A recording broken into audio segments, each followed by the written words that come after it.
다양한 분야의 명사를 초청해 삶의 지혜를 들어보는 시간 지혜다락방. 안녕하세요. 아나운서 김미진입니다. 오늘도 지난 시간에 이어서 정신건강의학과 전문의 양창순 원장님 모시겠습니다. 큰 박수 부탁드립니다. 안녕하세요. 네, 원장님 한 주간 잘 지내셨나요? 네, 저는 사실 상담하고 글 쓰고 그렇게 단순하게 지냅니다. 네. 원장님께서는 각종 방송도 출연하시고 또 네. 강연 활동도 하시는데 또 베스트셀러 작가이시기도 합니다. 네, 네. 와, 이 1995년에 이제 부모 노릇 신나게 합시다. 네, 네. 부터 작년에 출간한 명리 심리학까지 네. 다양한 책들을 예, 출간하셨는데 이렇게 많이 책을 쓰시는 이유 좀 궁금합니다. 두 가지가 있어요. 네. 근데 제가 이제 지난 시간에 그 인간의 핵심 심리에 대해서 말씀을 드렸는데 사실은 우리가 인간의 심리에 대해서 학교에서 배우지 않은 상태로 사회에 나오잖아요. 그냥 오로지 입시. 그러니까 사회에 나와가지고 직장 생활을 하거나 사회 생활을 할 때 굉장히 힘들어 하시는 분들이 참 많으세요. 네. 그래서 이 심리만은 꼭 알았으면 좋겠다는 거 하고, 그리고 이제 또 하나는 많은 분들이 오셔서 저한테 상담을 하시는데 이제 공통적으로 하시는 얘기가 내 삶을 내가 살아온 것을 책으로 쓰면 책 3권은 나온다. 그러니까 정말 한 분 한 분의 그 얘기를 들으면서 저도 굉장히 생각하는 게 참 많잖아요. 네. 그래서 그런 것들을 이제 정리를 해서 또 하나는 이제 그래도 예전보다는 좀 정신과에 대한 편견이 좀 줄었지만 그래도 아직 찾아오시는 걸 좀 힘들어 하시는 분들이 계세요. 그래서 이제 그런 분들을 통해서 그 인간의 심리를 알고 그것에 따라서 이제 행동할 때 어떤 좋은 점들이 있는가 그냥 말씀드리고 싶어서 씁니다. 네. 그동안 출간한 책들 중에서 가장 애정이 가는 책도 있을까요? 아무래도 나는 까칠하게 살기로 했다. 그거 이제 그 책 제목 제가 지었거든요. 네. 귀에 쏙쏙 박혔던 네, 기억이 있습니다. 사실 제가 이렇게 남들이 저에 대해서 이렇게 얘기하는 거가 제가 이렇게 그 바늘로 찔러도 피 한 방울 안 나오게 생겼다고 하는데 사실은 저도 참 물러요. 그래서 저도 사실 잘 거절도 못하고 그래서 제 그 선언인 것입니다. 까칠하게 살기로 했다. 네. 그 다음에는 아무래도 그 명리 심리학은 제가 그 책을 어떻게 쓸까 한 10년을 고민을 했어요. 제가 이제 그 명리학 주요 공부하는 기간 동안 그러니까 가장 많이 오랫동안 준비했기 때문에 더 애정이 가지요. 네. 이렇게 또 책을 통해서도 원장님의 강연을 찾아뵐 수도 네, 있는데 네. 오늘 지혜 다락방에서는 어떤 이야기를 해주실 건가요? 우리가 사실 그 점이라는 게 가로와 세로가 만나서 되잖아요. 그러니까 살아가는 것도 궁극적으로 나와의 관계, 그다음에 이제 상대방과의 관계인데 오늘은 나와의 관계에 있어서 내가 지혜롭게 살아가기 위해서 꼭 필요한 3가지를 정신의학과 명리학을 접목해서 말씀드리겠습니다. 네, 오늘 강연 기대가 많이 됩니다. 그럼 큰 박수로 청해 듣도록 하겠습니다. 큰 박수 부탁드립니다. 오늘은 내 마음 그릇에 무엇을 담을 것인지를 말씀을 드리겠습니다. 4주는 못 바꿔도 8차는 바꾼다 그러잖아요. 그게 도대체 무슨 의미인지. 그럼 우리가 인생길에는 무엇을 가지고 갈까요? 인생길에서 내가 태어나서 죽을 때까지 내가 원하는 거 다 가지고 가고 싶어요. 근데 어느 순간 내가 가지고 갈 수 없을 때 무엇을 버릴 것이냐, 그리고 무엇만은 가지고 갈 것이냐. 버릴 수 없는 거 바로 나잖아요.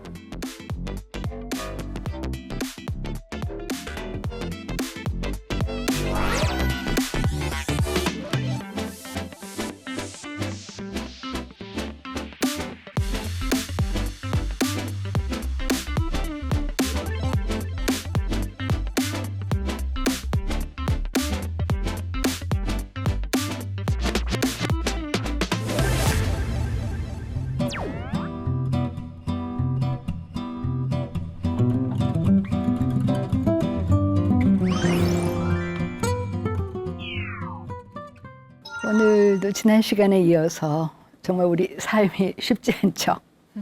우리가 흔히 제가 지난 시간에 모든 게 갈등이라고 그랬는데, 그래서 삶은 계란이 아니고 삶은 갈등이죠. 갈등을 어떻게 다스릴 것인가. 그래서 지난 시간에는 이제 내 마음 그릇에 무엇이 담겨 있는지를 생각해 보는 시간인데, 오늘은 내 마음 그릇에 무엇을 담을 것인지를 말씀을 드리겠습니다. 오늘 제가 3가지만 담아가셨으면 싶어요. 첫째는 나를 사랑하기. 왜? 나는 이 세상에 유일무이하니까. 이 세상 66억 명 중에서 나라는 사람은 단 한 사람밖에 없거든요. 그니 얼마나 내가 귀한 존재입니까? 그런 나를 사랑하기. 두 번째는 우리가 살아가면서 지난 시간에도 말씀드린 것처럼 누구나 내 인생은 직선의 상승곡선인데 그렇지 않잖아요. 그 과정에서 실패와 좌절, 그 어려운 점들이 참 많은데 그럴 때 불필요한 분노, 우울, 불안으로 내 마음을 괴롭히지 않기. 그래서 불필요한 감정 다스리기. 여기에서 이제 만족이 무엇인지에 대해서 말씀드리고요. 3번째는 우리가 흔히 4주는 못 바꿔도 8자는 바꾼다 그러잖아요. 그게 도대체 무슨 의미인지. 그러니까 한마디로 말씀드리면 이제 4주라는 건 내가 태어난 연, 월, 일시예요. 그러니까 내가 태어난 그 시간은 못 바꿔도 8자라는 것은 4주에 의해서 결정된 이제 나의 특성인데, 그것은 내 마음을 바꿔서 바꿀 수 있다는 것입니다. 그래서 3가지를 하나하나 말씀드릴게요. 여러분도 한번 생각을 해보시면은요, 여행을 떠나요. 그럼 뭘 갖고 떠나시겠어요? 첫째는 이제 비상금도 챙길 것이고, 여권도 챙길 것이고, 그 다음에 그 옷도 챙길 것이고, 그 다음에 그 비상약품도 챙길 것이고. 하지만 중요한 것은 내가 어디로 가는지, 내가 여행길에 꼭 필요한 지도나 내비게이션을 가지고 가겠죠. 그럼 우리가 인생길에는 무엇을 가지고 갈까요? 여기에도 필요한 거 많죠. 집도 필요하고, 돈도 필요하고, 가족도 필요하고, 친구도 필요하고, 건강도 필요하고, 성공도 필요하고, 기타 등등. 사실은 이렇게 하니까 여행보다 인생길의 필수품이 더 많은 것 같죠. 근데 여행에서 내가 아주 공경에 처했어요. 그럴 때 다 버리고 하나만 택한다면 무엇을 택하시겠습니까? 어느 순간 내가 가지고 갈 수 없을 때 무엇을 버릴 것이냐, 그리고 무엇만은 가지고 갈 것이냐. 다 버려도, 친구도 버리고, 돈도 버리고, 직장도 버리고, 다 버려도 버릴 수 없는 거 바로 나잖아요. 여행길에서 길을 잃었을 때 내가 나침판을 보고, 지도를 보고, 내비게이션을 보고, 내가 지금 올바른 길을 찾아간다는 자기 신뢰가 중요한 것처럼, 인생길에 있어서도 방황을 할 때 내가 이 방황에서 벗어나서 내가 제대로 된 길을 찾아갈 수 있을 거라는 자기 신뢰, 그게 가장 중요한 거잖아요. 그래서 요즘에 자존감, 자긍심, 자존심 이런 얘기를 많이 하는데, 이건 한마디로 말씀드리면 자기 신뢰예요. 내가 나를 믿는 거. 그래서 저는 제가 이제 제 책 담백하게 산다는 것에서 자존감은 내가 사는 집이다라고 표현을 했더니 많은 분들이 공감을 하시더라고요. 근데 요즘에 정말 집이 문제죠. 근데 한번 생각을 해보세요. 내가 어떤 집을 원하는가? 겉으로 화려하고 인테리어가 아주 최고급이어도 집이 튼튼하지가 않아서, 기초공사가 안 돼 있어서 조금만 흔들리는 집은 원치 않죠. 겉으로는 화려하고 커도 환기도 안 되고 냉난방도 안 되고 그런 집 원하지 않잖아요. 그리고 모든 게 다 갖춰 있는데 그냥 가족끼리 싸우고 그래서 들어가면은 그냥 냉랭해요. 있고 싶지가 않아요. 그러니까 요즘에 상담하면 그 좋은 집에서 살면서 다 집 나오고 싶대요. 그러니까 내가 내 인생에서, 내 인생 길에서 나를 지켜줄 수 있는 것은 나의 집인 거잖아요. 어떤 지진이라든지 태풍, 천둥, 벼락 이런 거에서 나를 지켜줄 수 있고, 또 도둑으로부터도 나를 지켜줄 수 있는 안전한 나의 집. 그것에 갖기 위해서는 가장 중요한 것이 무엇이냐 하면은 자존감, 자긍심, 이고 그것이 바로 이제 자기 신뢰인 거죠. 자존심이나 자존감, 자긍심을 한마디로 표현한다면 우리 몸에 비유하면, 제가 이제 지난 시간에 나르시즘은 우리 몸으로 비유하면 이제 심장에 비유할 수 있다 그랬는데, 이 자존감은 뼈대에 비유할 수가 있어요. 우리는 이게 척추동물이니까 직립성이잖아요. 이게 뼈가 약하면은 허물어지고 조그마한 충격에도 그런 것처럼 어떤 충격에도 나를 지켜줄 수 있는 것이 바로 자존감이고 그 자존감이 바로 자기 신뢰인데 그래서 이제 제가 지난 시간에 정신과의 상담은 무엇이냐 그 아리스토텔레스가 얘기한 적절한 감정을 적절한 때에 적절하게 표현하는 법을 배우는 것이라고 말씀드렸는데 두 번째 이렇게 표현할 수 있을 것 같아요. 이렇게 말씀드릴 수 있을 것 같아요. 인생길에서 가장 중요한 필수품인 자기 신뢰 그것을 채워나가는 시간 그러니까 뼈를 튼튼하게 하는 시간인 것이죠.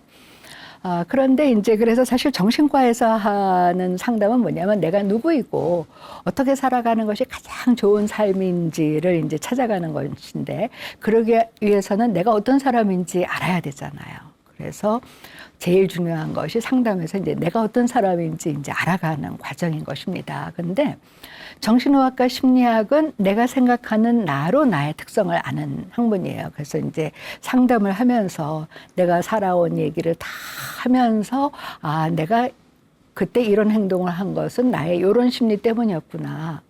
나의 이런 욕구 때문이었구나. 이제 그래서 사실은 정신과는 상담은 뭐냐 하면은 나의 역사를 이해하는 거예요.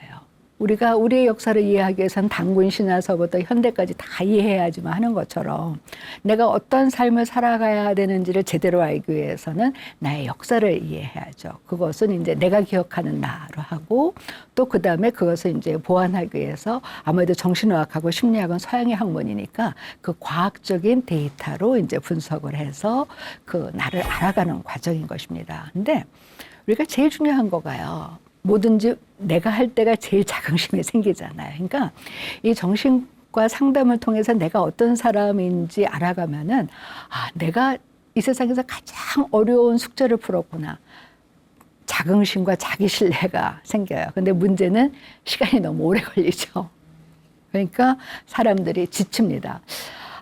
그래서 그것을 어떻게 보완을 할 수 있을까? 그게 이제 제가 명리학과 정신의학을 이제 접목하게 된 그것인데, 그리고 사실은 아무리 이제 과학적인 데이터로 그것을 보완한다 하더라도 내가 생각하는 나로 나를 아는 데는 어떤 좀 한계가 있잖아요. 명리학은 뭐냐 하면은요, 인간의 자연의 일부이기 때문에 자연을 이루는 똑같은 에너지, 그것을 이제 명리학에서는 오행이라 그럽니다. 우리가 흔히 얘기하는 이제 화수목금토예요. 그것의 균형과 조화로, 즉 나의 사주 팔자를 통해서 내가 가지고 있는 오행의 특성을 통해서 나를 알아가는 학문인 것이에요.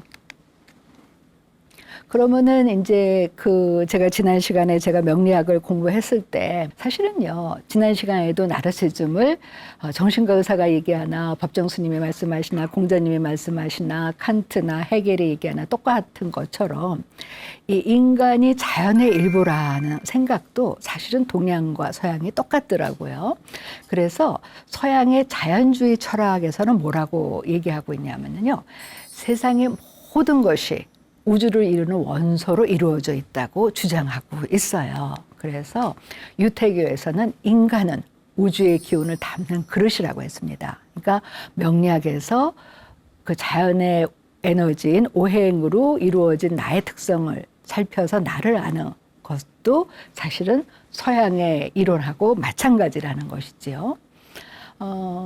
참 재미있는 거가 우리나라에서 그 미움받을 용기, 이거 굉장히 유명했잖아요. 베스트셀러죠. 그래서 그 이제 미움받을 용기는 사실은 이제 정신의학자 애들러의 이론을 풀어 쓴 것인데, 그 애들러가 뭐라고 얘기를 했냐면은 인간의 정신 세계는 낮과 밤, 태양, 원자들의 움직임과 같은 무한한 자연 현상과 관계를 맺고 있다. 즉 인간과 우주는 불가분의 관계라는 거죠. 그래서 우리의 연구 대상은 대단히 광대한 존재이다.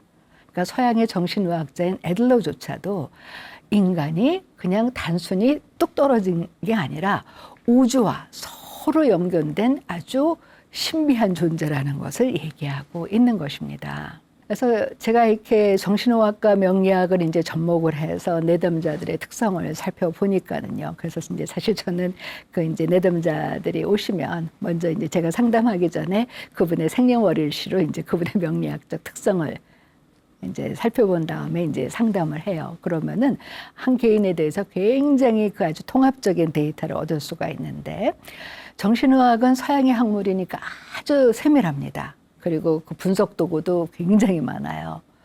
그래서 정신의학으로 나라는 사람을 아는 것은 나라는 집에, 제가 아까 이제 자존심이 나라는 사람의 집이라 그랬는데, 나라는 사람의 집, 나의 자존심이 어떻게 형성이 되었는지를 아는데, 정신의학은 설계도면처럼 아주 세밀하게 알 수가 있어요. 우리가 집의 설계도면을 보면은, 이 방의 크기가 얼마고, 어디에 뭐가 있고 다 알 수가 있잖아요. 근데 명리학으로 아는 것은, 이것은 이제 우뇌로 아는 거기 때문에 마치 내 집의 입체도면을 보는 것 같아요. 근데 참 제가 이렇게 상담해서 써보니까 같은 얘기를 하더라도 정신의학적으로 제가 설명을 하면 상처를 받으시는데, 명리학적으로 설명을 드리면 그것은 이해하세요. 예를 들어서 정신의학적으로 당신은 참 자기중심적이다. 이러면은 내가 무슨 이기주의자냐, 내가 지금까지 얼마나 희생하고 살았는데 이렇게 화를 내시지만, 명리학적으로 자, 당신의 사주팔자를 보시라. 모든 사주팔자의 기운이 당신을 상징하는 글자로 가 있으니 당신이 자기중심적일 수밖에 없지 않냐. 똑같은 얘기잖아요. 맞대요. 그래서 본인을 알게 하는데 시간이 굉장히 단축되는데, 거기다 명리학은요, 이게 자연의 이미지로 나를 아는 거기 때문에, 정신의학적으로 나를 아는 것은 사회적 민감성이 뛰어나고, 자율성이 뛰어나고, 연대감이 뛰어나고, 이렇게 좀 우리한테 생소한 단어들이지만, 명리학으로는 나는 당신은 한 여름날의 바다니까. 참 여름날의 바다는 사람들이 요즘에 여름날의 바다 놀러 가시는 분들 많잖아. 참 사람들이 많이 찾기는 하는데, 여름날의 바다가 얼마나 또 변화무쌍해요. 어떤 데는 잔잔했다가 태풍 치고 그런 것처럼 좀 성격이 좀 변덕이 심하시군요. 그러면 이제 이해를 하세요. 그래서 정신의학과 명리학을 접목을 했더니 한 개인에 대해서 입체적이면서도 포괄적인 정보를 얻을 수가 있더라고요. 자, 그러면은 이 명리학과 정신의학을 접목을 해서 우리가 이제 내 마음 그릇에 채워넣어야 할 지혜 3가지. 첫 번째, 제가 나를 사랑하자. 그 말씀을 드렸죠. 왜냐하면 나는 이 세상에 유일무이하기 때문에 그렇습니다. 근거가 뭐냐 하면은요, 제가 명리학을 공부했다고 하니까 사람들이 저한테 제일 많이 질문하는 게, 그러면 나하고 생년월일시가 똑같은 사람은 나하고 운명이 같냐? 궁금하시잖아요. 그래서 제가 우리나라에서 이제 자칭 수학을 제일 잘한다는 분하고 나하고 생년월일시가 똑같은 사람 을 만날 확률을 계산을 해봤어요. 그랬더니 2,592만 명 중에 1명이에요. 그러면 우리가 지금 한국의 인구가 북한 빼고 한 5,500만 명이잖아요. 그러면은 내가 죽을 때까지 1명 내지 2명 만날 수가 있겠죠.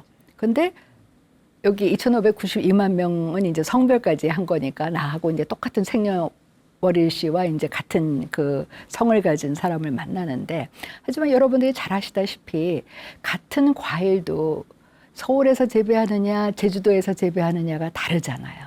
그러니까 환경이 다르니까 결론적으로 나하고 똑같은 사람은 아무도 없다는 것입니다. 그리고 왜 내가 나를 존중하고 사랑해야 하냐 하면은요, 지난 시간에 말씀드린 것처럼 다른 사람은요, 갈등 생겨서 꼴 보기 싫으면 안 보면 돼요. 그냥 식구도 보기 싫으면 집 나오면 돼요. 그런데 나는 내가 태어나서 죽는 날까지 나하고 헤어질 수가 없어요. 나와 24시간을 같이 하잖아요. 그리고 나는 누구를 통해서 세상을 보냐? 내 눈을 통해서 세상을 보잖아요. 내 귀를 통해서 세상을 듣고 내 손을 통해서 세상을 알잖아요. 즉 나는 뭐냐 하면은 나 외에 다른 세상에 대해서 알게 해주는 귀한 존재예요. 내가 눈 멀고 귀 막으면은 세상을 알 수가 없잖아요. 그러니 얼마나 소중해요. 그것을 맹자님은 뭐라 그러셨냐면 만물이 내 안에 깃들어 있다 그랬어요. 그러니까 세상 만사가 다 내 안에 있다는 거예요. 그리고 동양 고전인 장자에 뭐라고 써 있냐면 하늘과 땅이 나와 함께 생겨났다 그랬어요. 내가 태어나기 전에도 하늘이 있고 내가 죽은 다음에도 땅은 있지만 비로소 하늘과 땅이 언제 의미가 있냐. 내가 태어나서 하늘을 보고 내가 태어나서 땅을 디딘 다음이죠. 그리고 내가 보는 하늘과 상대가 보는 하늘은 다를 수도 있다. 그것이 바로 나르시시즘인 것이고, 그래서 나를 소중하게 여겨야 하는 이유인 것이죠. 그것을 러시아의 작가인 도스토옙스키도 얘기했어요. 그분도 뭐라 그러셨냐면은, 일단 나 한 사람을 사랑하자. 이 세상의 모든 것들은 나라는 사람이 어떤 사람인지, 내가 세상을 어떻게 보는지, 내가 인간관계를 어떻게 맺는지, 그것을 아는 데 두고 있기 때문이라고 얘기를 했습니다.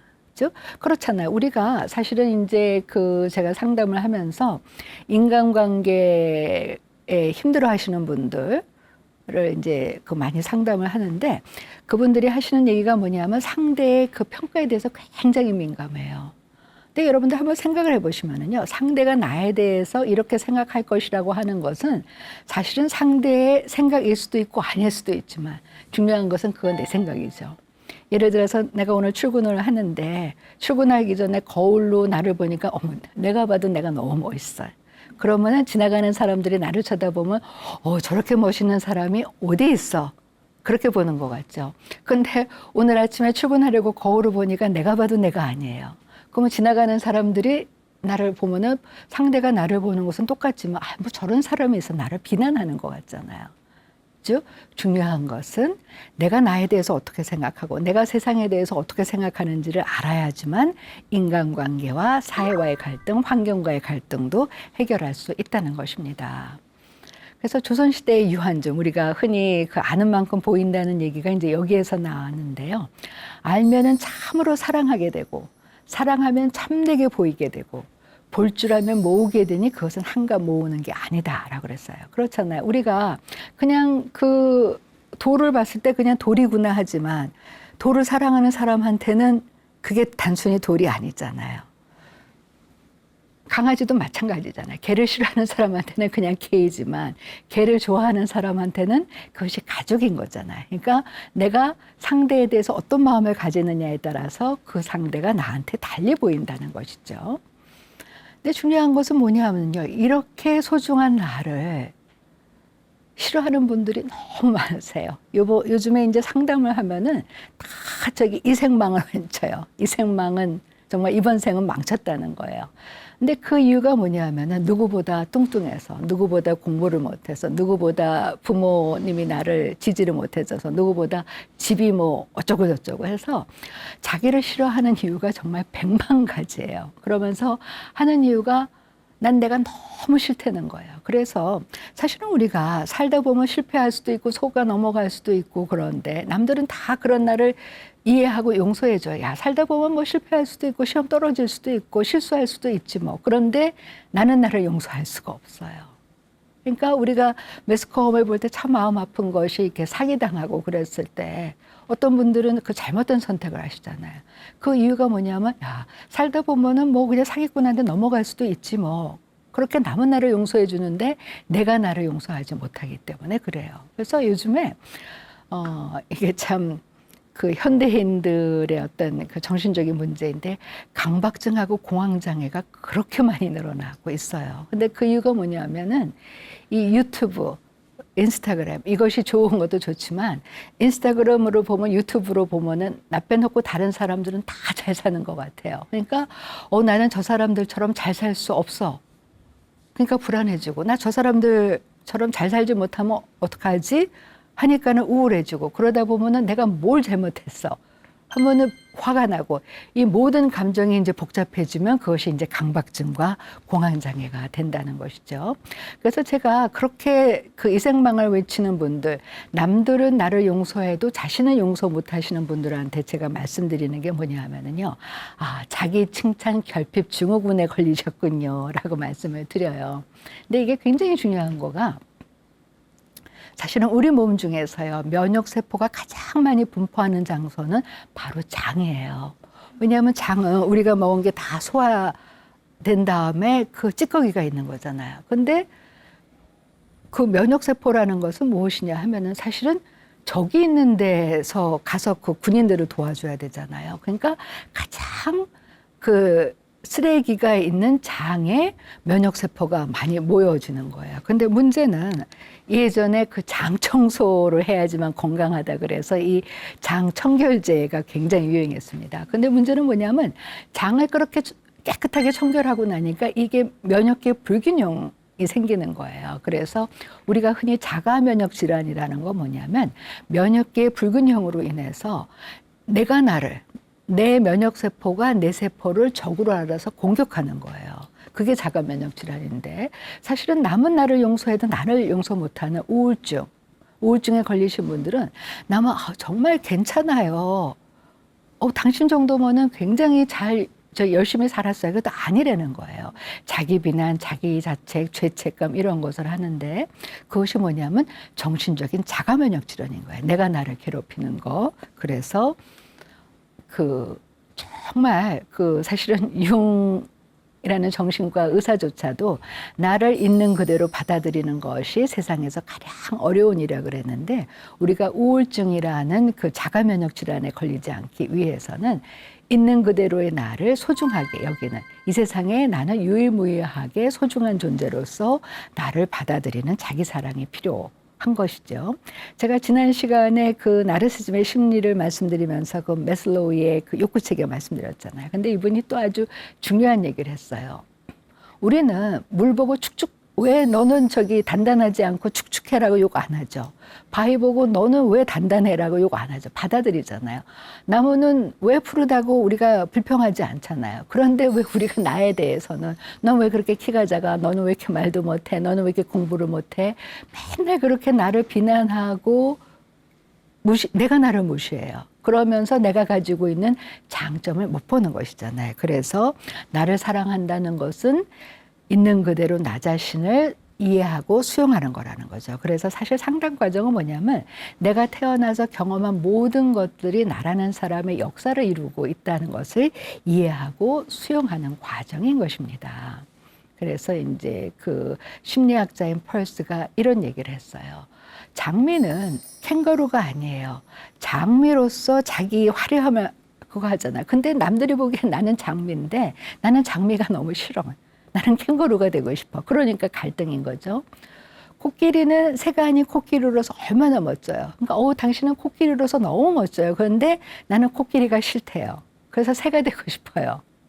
그러니까 이게 갈등인 거고 자기 자신과의 관계에 있어서 분노, 불안, 우울이 생겨나는 것이죠. 그럼 그렇게 이제 이 생망을 외치시는 분들한테 제가 뭐라고 말씀드리냐면 어떻게 나를 있는 그대로 수용할 것이냐. 그걸 이제 사주팔자를 갖고 설명을 해드리니까 너무 잘 이해를 하시는 거예요. 우리가 사주가 기둥주자를 쓰거든요. 근데 여러분들 한번 생각을 해보세요. 4가지 벌판이라고 할 수도 있고 4가지 바다라고 할 수도 있고 4가지 땅이라고 할 수 있는데 왜 4가지 기둥이냐. 그래서 저는 뭐라고 설명드리냐면 사주팔자란 우주 안에 지어진 나만의 집이다. 라고 설명을 하는데 이 우주라는 글자도 참 재밌어요. 지부, 집주예요. 그러니까 옛날 사람들은 다 우주를 내 집이라고 생각했어요. 그 커다란 집 안에 내가 태어나면서 나만의 집이 생겨나는 거예요. 그러니 그 의미만 알아도 얼마나 기분 좋아요. 내가 지금은 집이 없지만 우주에는 내 집이 있어. 그게 이제 사주가 의미하는 거고 팔자라는 것은 뭐냐면 그 사주로 세워진 그러니까 4개의 기둥으로 만들어진 나의 집 안에 어떤 기운이 가득 차 있는가. 그게 팔자인 거예요. 8가지 글자. 근데 재미있는 거가 뭐냐면 이 사주팔자 즉 그러니까 나라는 집의 그 천장을 구성할 수 있는 그 재료는 10개가 있어요. 그 다음에 바닥을 구성하는 그 재료는 12개가 있어요. 그래서 모두 사실은 내가 이 22개의 재료를 다 사용할 수 있으면은 나는 이 세상에서 부러울 게 없어요. 내 삶은 그냥 직선의 상승곡선으로 가는데 불행히도 또 어떤 의미에서는 다행히도 우리는 8글자밖에는 못 가져요. 내가 22개를 다 갖고 싶어. 나 화나. 그러면 이게 이생망인 거고 화가 나서 못 사는 거지만 내가 가지고 태어난 이 사주팔자가 무엇인지 잘 알아서 그것을 정말 성장시키고 발전시킬 수 있는 방법이 무엇인지 그것을 찾는 것이 만족인 거예요. 근데 이 만족이라는 글자가 참 흥미로운 것이 물이 발목까지 차는 게 만족이에요. 근데 우리는 여기까지 차는 게 만족이라고 생각해서 자칫하다가는 질식사 되잖아요. 즉 내가 사실은 22개를 다 갖고 싶지만 나는 사주팔자밖에는 갖지 못하고 있어. 그것을 받아들이는 것이 만족인 거고 안분지족이라는 것은 이제 안분지만족인 것이죠. 나한테 주어진 그 8글자가 무엇인지 거기에 만족하는 것이 이제 안분지족인데, 상담을 해보면은 가장 많이 이제 말씀하시는 것이 미래에 대한 불안도 얘기하지만 과거에 대해서 그렇게 후회하시는 분들이 참 많으세요. 내가 왜 그때 그랬을까? 근데 그러니까 사실은 우리가 그 흔히 하는 얘기로 도란 무엇이냐. 우리가 100% 이 시점에만 집중하고 있으면 우리는 다 도인이에요. 근데 사실 우리가 여기 하면서 우리 딴 생각하잖아요. 주로 이제 과거 생각, 미래 생각하는데 과거에 대한 후회에서 벗어나는 유일한 방법은 딱 하나예요. 아, 내가 사주팔자밖에 없기 때문에 내가 성장 과정에서는 이러한 기가 부족해서 내가 그것을 잘못했구나. 그게 바로 이해이고 자기 이해이고 자기 수용인 것이라는 거죠. 누가 바다는 메워도 인간의 욕심은 메울 수 없다 그랬어요. 그래서 제가 상담을 하면서 저는 제가 이 세상에서 제일 못난 것 같아요 하는 열등감을 가지신 분들하고 상담을 해보면은요, 사실은 객관적으로는 다 가졌어요. 근데 그분들이 왜 스스로 자기를 못났다고 생각하시냐 하면은 그 인스타그램, 유튜브로 보면서 누구하고 나하고 비교하기 때문에 내가 가지고 있는 거 못 보고 상대방의 하고 비교해서 내가 나를 자꾸 자책하는 것이죠. 지난번에 어떤 분은 저를 찾아오셔서 자기는 정말 우울하대요. 살고 싶지 않대요. 왜 나는 스티브 잡스가 아니냐고. 나는 왜 빌 게이츠가 아니냐고. 어떻게 하겠어요? 그분하고 나하고 사주팔자가 다른 것을요. 그렇다면 제가 아까 그 자존감이라는 건 자기 신뢰라고 말씀드렸는데, 그러면 자존감을 다시 말씀드린다면은 내가 갖고 있는 것을 수용하는 마음의 자세예요. 내가 태어나서 지금까지 경험한 모든 것들이 나를 이루고 있고 그중에서 내 마음에 드는 것도 있고 안 드는 것도 있지만 그것이 나다. 그리고 그것은 나만이 가질 수 있다. 그것이 바로 자존감인 것이죠. 그래서 정말 살아가면서 내 삶에 허락되지 않은 것이 무엇인지를 분명히 아는 것이 참 중요한데, 우리가 그냥 돈 많이 버는 친구 있으면 돈도 많이 벌고 싶고, 성공하는 친구 있으면 또 성공도 하고 싶고, 뭐 명예를 추구하는 사람이 있어도 명예도 추구하고 싶고, 그러니까 이것저것 하다가 나의 정체성을 잃어버리게 되잖아요. 그래서 공자님이 뭐라 그러셨냐면요, 우리 마음 속에는 그 하늘에서 받은 마음, 그게 도심이에요. 그거는 뭐냐면 내가 가지고 있는 사주팔자를 있는 그대로 수용하는 건데, 그것만 따르면 내 마음이 평온한데 그게 아니고 인심, 사람의 욕심, 왜 나는 사주팔자야 22개 갖고 싶어 해서 갈등을 일으키는 인심 때문에 우리의 이제 마음이 흔들린다고 이제 말씀을 하셨어요. 근데 제가 이 공부를 해보니까 이 새가 참 흥미로운 존재인 거가요. 새는 죽는 날까지 노화도 안 걸리고 병에도 안 걸려요. 그 대신 사고사로 많이 죽죠. 근데 그 이유가 뭐냐면 새는요, 자기가 스트레스 받으면 바로 날아가잖아요. 예. 근데 우리가 스트레스를 많이 받는 건 날아갈 것이냐 말 것이냐 고민하기 때문에 이게 못 날아가서 이 노화도 하고 이제 병에 걸리는 거죠. 왜 갈등이 많으니까.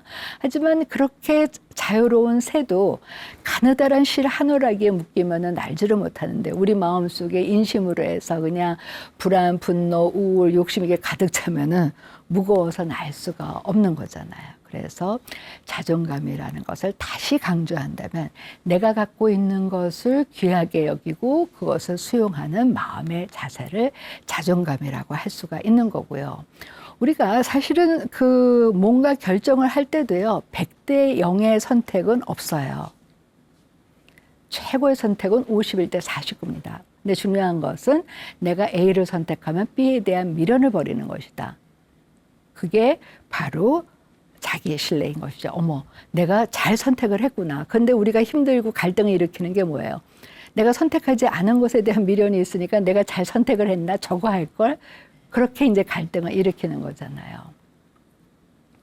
그 세 번째는 뭐냐 하면은요, 우리가 이제 명리학에 대해서 어떤 분들은 통계학 아니냐, 통계학 아닙니다. 명리학은요, 정말 나름의 아주 튼튼한 이론을 가진 학문인 것이에요.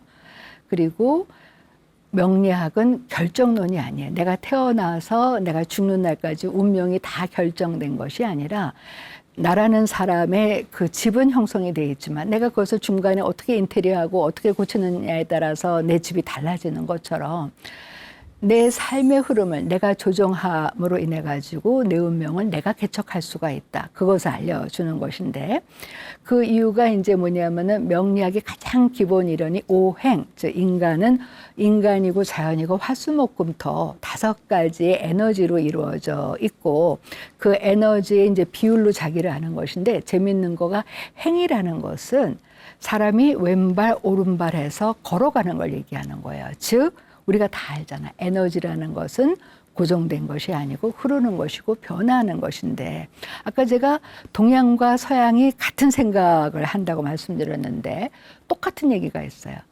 우리가 잘 아는 그 데미안 헤슨, 헬만 헤세가 뭐라 그랬냐면 우리는 같은 강물에 2번 다시 발을 담글 수 없다 그랬어요. 어제의 강물과 오늘의 강물이 다른 것이고 그래서 그리스의 철학자인 헤라클레스도 모른 거냐 하면은 모든 것은 다 변화한다고 얘기를 했습니다. 근데 이게 또 현대 의학에서 밝혀졌어요.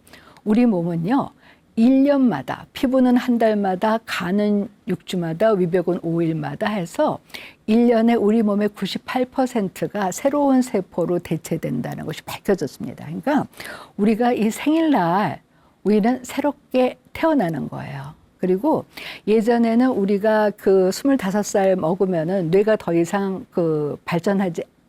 성장하지 않는다고 그랬는데 최근에 밝혀진 거가 우리 뇌도 죽는 날까지 성장하고 발전한다는 것이 밝혀졌습니다. 그래서 에밀리 디킨슨이 뭐라고 했냐면은 우리는 해마다 늙어가는 것이 아니라 매일매일 새로워지는 것이고 그래서 1년마다 우리는 새롭게 태어나는 거예요.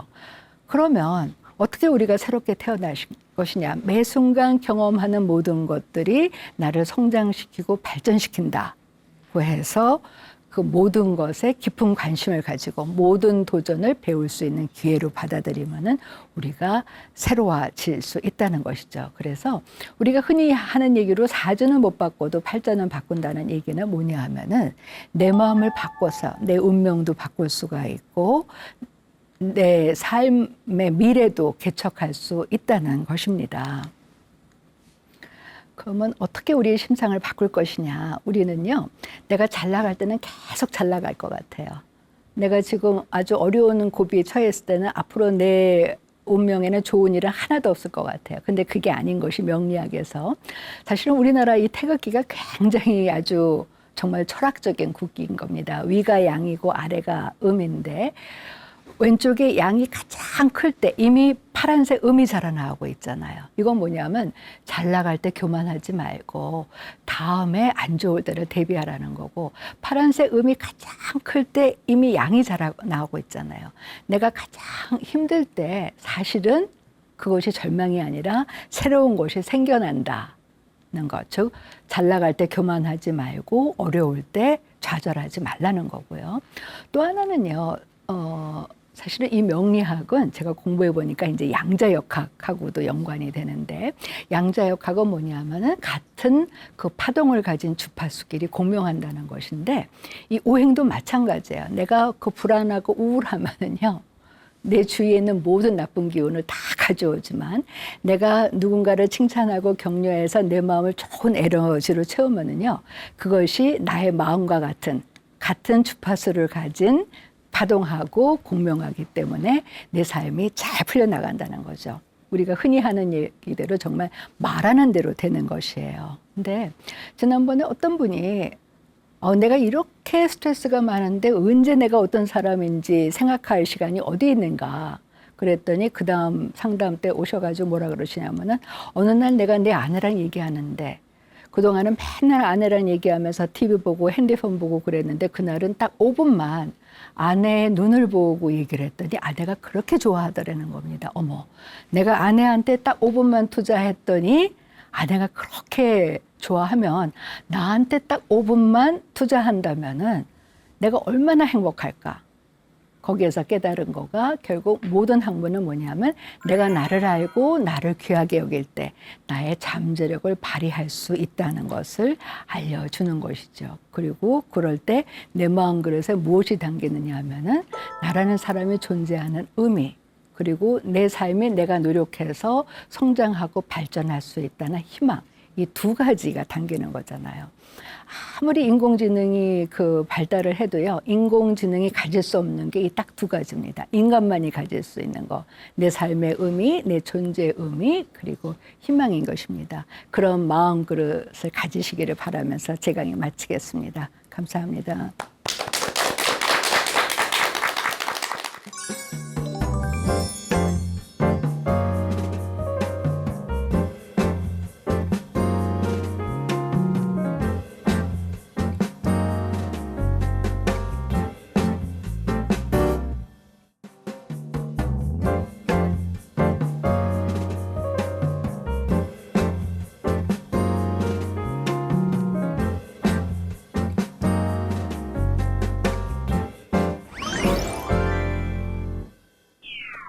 네, 오늘 강연을 통해서 제 마음 그릇에는 어떤 것들이 담겨 있는지 한번 생각하는 계기가 됐습니다. 또 원장님 궁금한 점은요, 이 명리학을 모든 분들이 다 쉽게 받아들이지는 않을 것 같은데 그럼요. 네. 환자분들에게 치료를 할 때 또 상담을 할 때 어떻게 적용을 하고 계시나요? 가장 그 내담자들이 이제 희망을 얻는 게 우리가 사실 그 살아가면서 힘든 게 과거에 대한 후회도 있지만 미래에 대해서 불안하잖아요. 네. 특히나 지금 학생들도 과연 내가 저기 시험에 붙을 수 있을까? 그다음에 지금 이제 사업하시면서 굉장히 어려운 일들을 겪으시는 분들은 과연 내가 좋아질까? 그런데 그때 우리가 그냥 힘내세요. 네. 뭐 조금만 있으면 해결됩니다. 그런 얘기하면 그게 마음에 안 와닿죠. 이분들은 너무 고통스러우니까. 그럴 때 이제 이 삶의 흐름을 보면서 네. 우리가 이제 꽃도 봄에 피는 꽃이 있고 여름에 피는 꽃이 있고 가을에 피는 꽃이 있고 겨울에 피는 꽃이 있을 때 가장 그분의 그 능력을 발휘할 수 있을 때가 있거든요. 네. 그때 이제 명리학으로 해서 그때를 이제 정확히 말씀드리면 다 왔군요. 제가 열심히 해보겠습니다 하고 이제 희망을 얻지요. 네. 그러니까 명리학이 희망을 주는 학문이라고 생각을 해요. 물론 정신의학도 마찬가지지만. 네. 그렇게 좀 긍정적인 에너지를 주시는데 많이 활용을 하고 있군요. 네네. 네. 오늘 강연을 통해서도 저희 많은 분들께서 긍정적인 에너지를 많이 받아 가셨을 것 같은데 다음 주에는 어떤 강연을 준비해 주실까요? 다음에는요, 우리가 살아가는데 가장 갈등과 스트레스를 주는 게 바로 인간관계죠. 네. 인간관계를 어떻게 해결할 것인지 그것도 정신의학과 명리학을 통해서 말씀드리겠습니다. 네.